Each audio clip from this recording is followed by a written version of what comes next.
नमस्कार. राजनीती समाचार न्यूज चॅनलमध्ये आपले स्वागत. पाहूया धुळगाव येथील बातमी. धुळगाव येथील चिरंजीव करण गायकवाड व चिरंजीव विवेक गायकवाड सैन्यात भरती झाल्याने ग्रामस्थांनी केला सत्कार.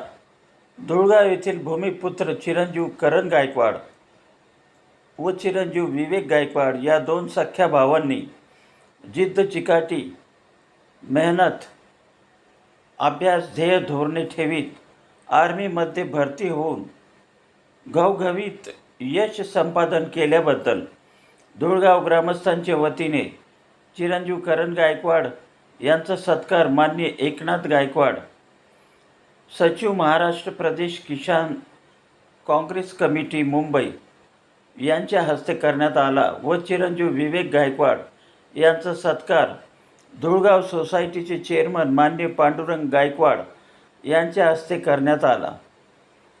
यावेळी एकनाथ गायकवाड यांनी चिरंजीव करण गायकवाड व चिरंजीव विवेक गायकवाड यांचा आदर्श घेऊन गावातील तरुणांनी अनेक क्षेत्रात यश संपादन करावे असे आवाहन करण्यात आले. या एकनाथ गायकवाड यांनी चिरंजीव करण गायकवाड, चिरंजीव विवेक गायकवाड यांचे हार्दिक अभिनंदन करून भावी वाटचालीस शुभेच्छा दिल्या. यावेळी गावातील ग्रामस्थ माननीय बाळासाहेब गायकवाड, तालुका अध्यक्ष शेतकरी संघटना प्रवीण गायकवाड, राजेंद्र सोनवणे, दत्तात्रय गायकवाड, राजेंद्र गायकवाड, मंगेश आहेर, उत्तम शिंदे, बाबासाहेब गायकवाड, निलेश महाले, सोमनाथ गायकवाड, सतीश गायकवाड, साहेबराव गायकवाड आदी ग्रामस्थ मोठ्या संख्येने उपस्थित होते. विभागीय संपादक उस्मान शेख येवला. चालू करायचं आता नॉर्मल उभे राहणार.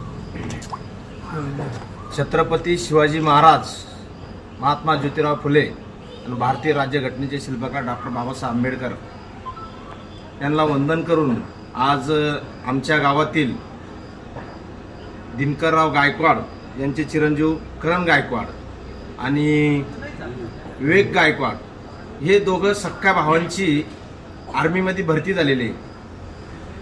आणि ह्या दोन्ही सख्या भावांनी जिद्द, चिकाटी ठेवून, ध्येय, धोरणं ठेवून या ठिकाणी घवघवीत यश संपादन करून आज त्या ठिकाणी नोकरीत कार्यरत होत आहे.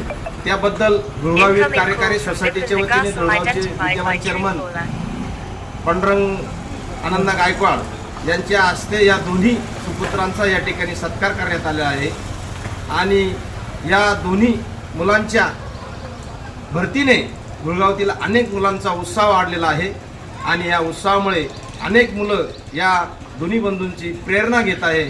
आणि अशीच या गावातील मुलांनी या दोन्ही मुलांचा आदर्श ठेवावा आणि या ठिकाणी आपण पुन्हा देशसेवेसाठी किंवा आपण शिक्षण घेत असताना, शालेय जीवनात शिकत असताना, मग ती शालेय नोकरी असो, जी पोलीस डिपार्टमेंटची असो, कृषी विभागाची असो, तहसीलदारची असो, महसूल विभागाची असो, अनेक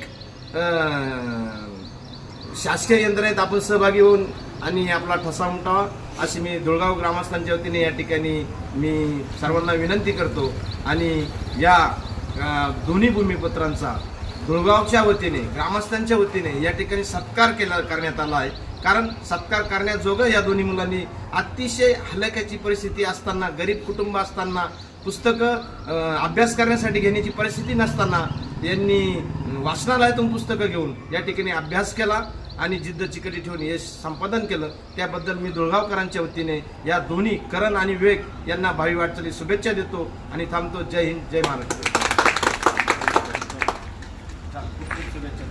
तुला तर पाहिलं नव्हतं मी.